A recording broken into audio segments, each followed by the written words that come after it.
Hello everyone, maths primary classes में आपका स्वागत है। आज हम डिवीजन करने जा रहे हैं क्लास 3 की और ये हमारा पार्ट 1 है। ठीक है, ये क्लास 3 की बेशक है बट इससे फ़ायदा क्लास 4 क्लास 5 सभी को होगा क्योंकि ये बेस है जो कि सभी के लिए बहुत ज़रूरी होता है। इससे पहले जल्दी से अगर आपने चैनल को सब्सक्राइब नहीं किया है तो प्लीज़ चैनल को सब्सक्राइब कर दीजिए। ठीक है, चलिए शुरू करते हैं। देखिए डिवीजन होता क्या है, सबसे पहले हम इसकी बात कर लेते हैं। डिवीजन है जहां भी हमें शेयरिंग की बात मिलेगी। शेयरिंग, कोई भी चीज शेयर करने की बात हो रही होगी, या कोई भी चीज डिवाइड करने की बात हो रही होगी, या कोई भी चीज डिस्ट्रीब्यूट करने की बात हो रही होगी, वहां हम डिवीजन करते हैं।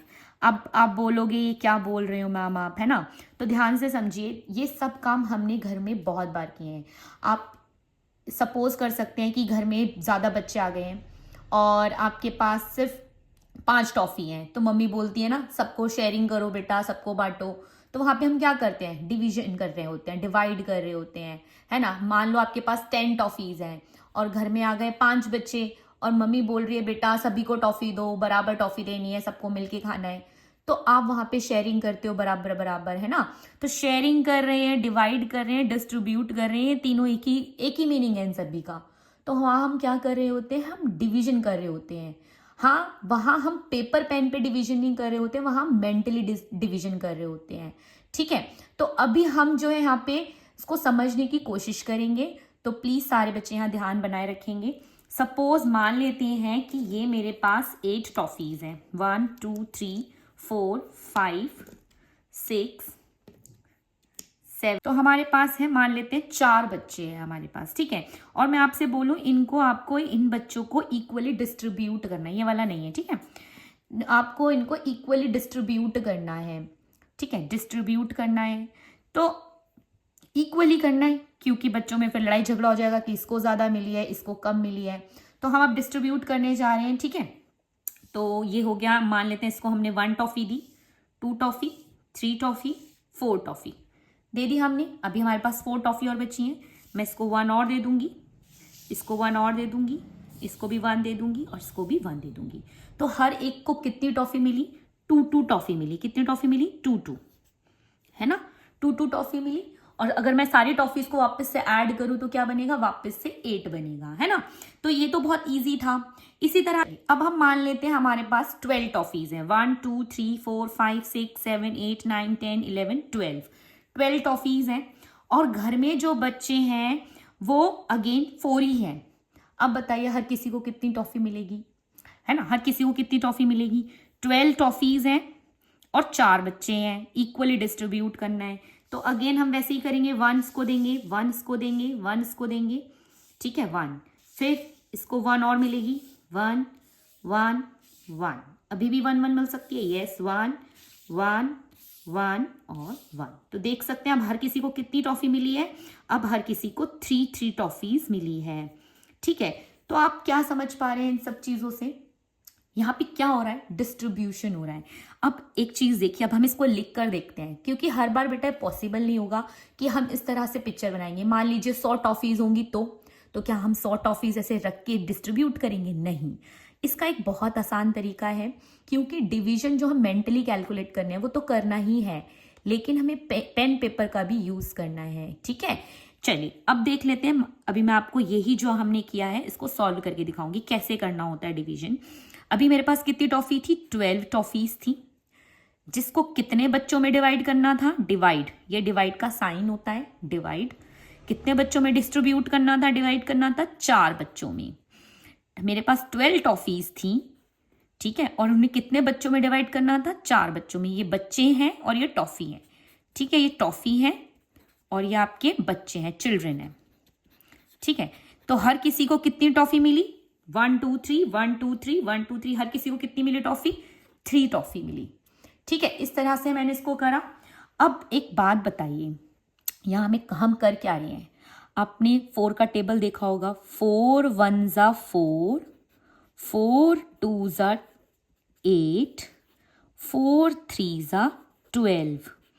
ठीक है, तो मेरे पास 12 टॉफी थी और 4 बच्चे थे, तो कितनी कितनी टॉफी सबको मिल पाए? थ्री टॉफीज सबको मिल पाई।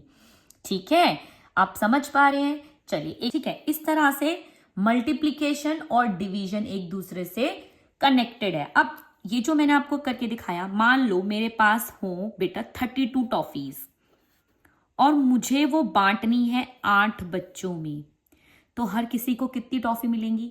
तो आपको क्या करना है, 8 का टेबल चेक करना है कि 8 के टेबल में 32 कब आता है। 8 के टेबल में 32 4 टाइम्स में आता है, तो इसका मतलब हर किसी को कितनी कितनी टॉफी मिलेंगी? 4 टॉफीज मिलेंगी। नहीं समझ में आया तो देखो करके देख लेते हैं। मान लो मेरे पास 32 टॉफीज हैं, है ना, 32 टॉफीज हैं, तो मैंने यहाँ पे तो 32 टॉफीज ले लेते हैं। ये मैंने 32 टॉफीज आपके लिए दिखाई हैं। देखिए 1 2 3 4 5 6 7 8 9 10 11 12 13 14 15 16 17 18 19 20 21 22 23 24 25 26 27 28 29 30 31 32। अब ये कितने बच्चों में बांटनी है? 8 बच्चों में। ठीक है, ये बच्चे मान के चलेंगे आप और इन्हें टॉफी मान के चलेंगे। 8 बच्चों में डिस्ट्रीब्यूट करनी है, तो मान लेते हैं मेरे पास ये रहे 8 बच्चे। 1, ठीक है, 2 3 4 5 6 7, यहाँ 8 बना लेते हैं। ठीक है, ये 8 बच्चे हैं, इन सबको हमें क्या 32 टॉफीज डिस्ट्रीब्यूट करनी है इक्वली। तो सबसे पहले 1 1 1 1 1 1 1 1। ठीक है, सबको 1 1 मिल गई। ऐसे ये वाले कलर की भी 1 1 मिल जाएंगी, है ना, देख रहे हैं आप? ठीक है, देख पा रहे हैं? अब रेड की भी मिल जाएंगी ऐसे ही 1 1 1।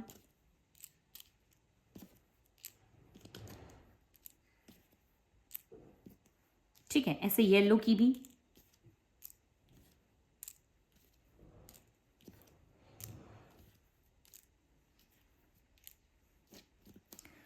अब बताइए हर एक बच्चे को कितनी टॉफी मिली? तो आप चेक कर पाएंगे कि हर एक को 4 टॉफीज मिली, और मैंने यहाँ पे आंसर क्या लिखा था? 4। तो आपको क्या करना होता है, ये जो नंबर है, ठीक है, चेक करना होता है कि ये 8 की टेबल में 32 कब आएगा? 4 टाइम्स में आएगा। ऐसे यहाँ पर, ठीक है, 4 की टेबल में 12 कब आएगा? 3 टाइम्स पर आएगा। ठीक है, तो ये आपका आंसर है। आपको समझ आ पा रहा होगा, आई होप। चलिए आगे चलते हैं। हर बार हमारे लिए पॉसिबल नहीं होगा कि हम बिग नंबर्स को टॉफीज के अकॉर्डिंग दिखाएं, हमारे पास इतना टाइम नहीं होता। एग्जाम में आपके पास टाइम सारा छूट जाएगा। तो इसके लिए इजी वे क्या है, आप जिससे जल्दी से कर सकें। सपोज मेरे पास मान लेते हैं 50 टॉफीज हैं, ठीक है, 50 टॉफीज हैं, और वो मुझे डिस्ट्रीब्यूट करनी है कितने बच्चों में? 5 बच्चों में। तो हर एक को कितनी टॉफी मिलेगी? अभी आपको मैंने बताया, आपको चेक करना है 5 की टेबल में 50 कब आएगा? 10 टाइम्स में आएगा। ठीक है, और दूसरा तरीका क्या है इसे करने का, तो ध्यान से देखेंगे हम कैसे लिखते हैं। पहले हम ये डिवीजन वाला ऐसे बनाते हैं, फिर ये जो नंबर, इसको हम डिविडेंड बोलते हैं। डिविडेंड, ये डी है, इसको हम डिवाइजर बोलते हैं, और इसको हम क्वेश्चंट बोलते हैं। ठीक है, क्यू से भी डिनोट करते हैं इसको हम। अब हमें क्या करना है, ये जो डिविडेंड है इसे हम अंदर लिखते हैं, ये जो डिवाइजर है इसे हम बाहर लिखते हैं। ठीक है, अब हम इसको सॉल्व कर देंगे। कैसे सॉल्व करेंगे? पहले हम देखेंगे कि 5 के टेबल में 50 कब आता है। आप सभी को पता है 10 टाइम्स में 50 आता है। हम इसको डायरेक्ट भी ऐसे कर सकते हैं, और नीचे कुछ नहीं बचेगा, माइनस करेंगे, 50 में से 50 गया 0। तो अभी देखो आंसर क्या आया था? 10 आया। यस, ये क्वेश्चन है। एक तरीका ये है। दूसरा है, आप 50 लिखेंगे अंदर, मतलब कि डिविडेंड लिखेंगे अंदर, डिवाइजर लिखेंगे बाहर। अब देखेंगे 5 की टेबल में 5 कब आता है, हम 1 डिजिट करके लेंगे, 1 1 करके। ठीक है, 5 की टेबल में 5 कब आता है? 1 टाइम्स में आता है, 5 लिखेंगे। 5 में से 5 गया 0, नीचे अब 0 आएगा। ठीक है, 1 स्टेप करके करना है। अब 5 की टेबल में 0 कब आता है? मैंने आपको मल्टीप्लीकेशन में सिखाया था, टेबल कैसे शुरू होती है। जैसे कि मुझे 5 का टेबल लिखना है, तो 5 into 0 is equal to 0, 5 into 1 is equal to 5 1 जा 5, फिर 5 2 जा 10। इस तरह से टेबल होती है, बट हम पढ़ते नहीं है क्योंकि हर किसी में 0 ही आता है। तो 5 के टेबल में 0 कब आएगा? 0 टाइम्स में आएगा।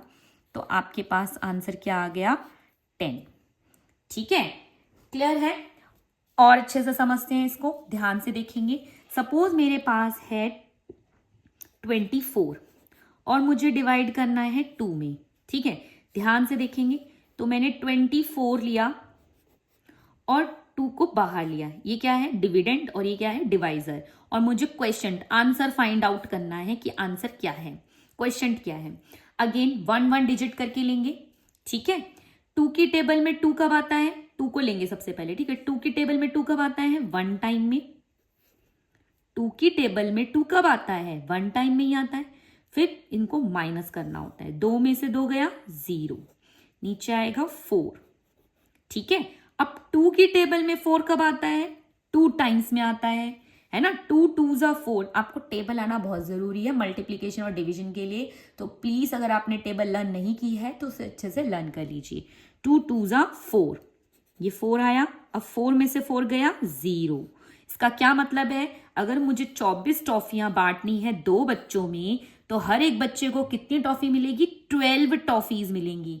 आप करके देख लीजिए, आपको मैंने बताया था। ठीक है, आप करके देखेंगे तो आपको पता चलेगा हाँ ये तो बिल्कुल सही बात है। इसके लिए अब हमें बार बार उनको बनाने की, दिखाने की जरूरत नहीं होती है। सपोज एक और एग्जाम्पल लेते हैं। मैंने ले लिया 35 डिवाइडेड बाय 7। ठीक है, 35 डिवाइडेड बाय 7।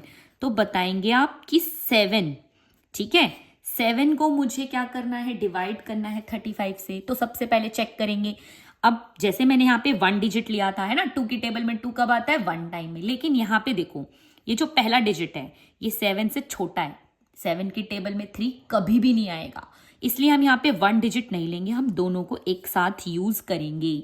ठीक है, हम क्या करते हैं, जब पहला डिजिट छोटा हो जाता है, ठीक है, डिवाइजर से, तो हम दोनों नंबर एक साथ लेके चलते हैं। अब हम देखेंगे 7 की टेबल में 35 कब आता है? 7 1 जा 7, 7 2 जा 14, 7 3 जा 21, 7 4 जा 28 एंड 7 5 जा 35। ठीक है, तो 35 में से 35 जाएगा, 0 आ जाएगा। तो ये आपका क्या आ गया? क्वेश्चन। और इसको क्या बोलते हैं जो लास्ट में नीचे बचता है?